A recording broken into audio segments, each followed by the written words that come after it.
je parle avec certains de nos concitoyens qui en 2016 n'étaient pas pro-talon, mais qui, comme vous aujourd'hui, se préoccupent de l'après-talon.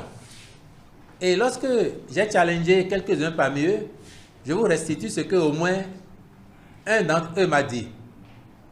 Il me dit, c'est vrai, moi je n'étais pas à talon. Mais quand on voit, si on est honnête, et qu'on voit l'ampleur des réalisations, on voit ce qui change fondamentalement dans notre pays, on doit être honnête avec le recul pour dire qu'on l'a mal jugé ou qu'on l'a jugé avec précipitation parce que les résultats parlent pour lui. Et à partir de là, la personne me dit, ben, ou bien le président, il continue. Et je dis, il ne continuera pas. Eh bien, s'il ne continue pas, il faut qu'il nous aide alors à trouver un successeur qui maintienne au moins ce rythme. Autrement, et c'est ça qui est important, nous aurions souffert 10 ans pour rien. Ça, c'est quelqu'un qui n'était pas talon en 2016 qui tient cette réflexion. C'est-à-dire que si la dynamique devrait fondamentalement s'inverser ou être remise en cause, nous aurions souffert 10 ans pour rien.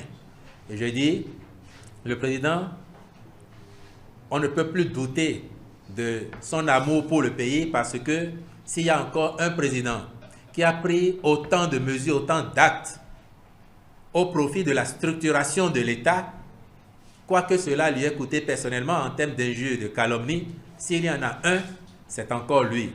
Pour tout ça, je dis à cette personne et pour rassurer toutes les autres, il est candidat à la préservation des acquis de sa gouvernance. Donc, il va nous aider tous, le moment venu, à ce que la succession se passe bien pour le Bénin et afin que les réalisations s'amplifient au-delà de sa personne.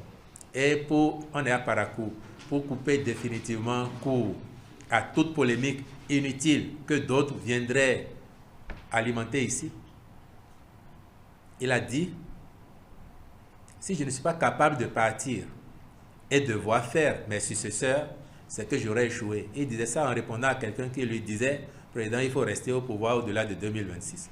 Donc le débat de 2026, il est définitivement clos et nous travaillerons à ce que la dynamique se poursuive pour le bien de notre pays, pour le bien de chacun d'entre nous.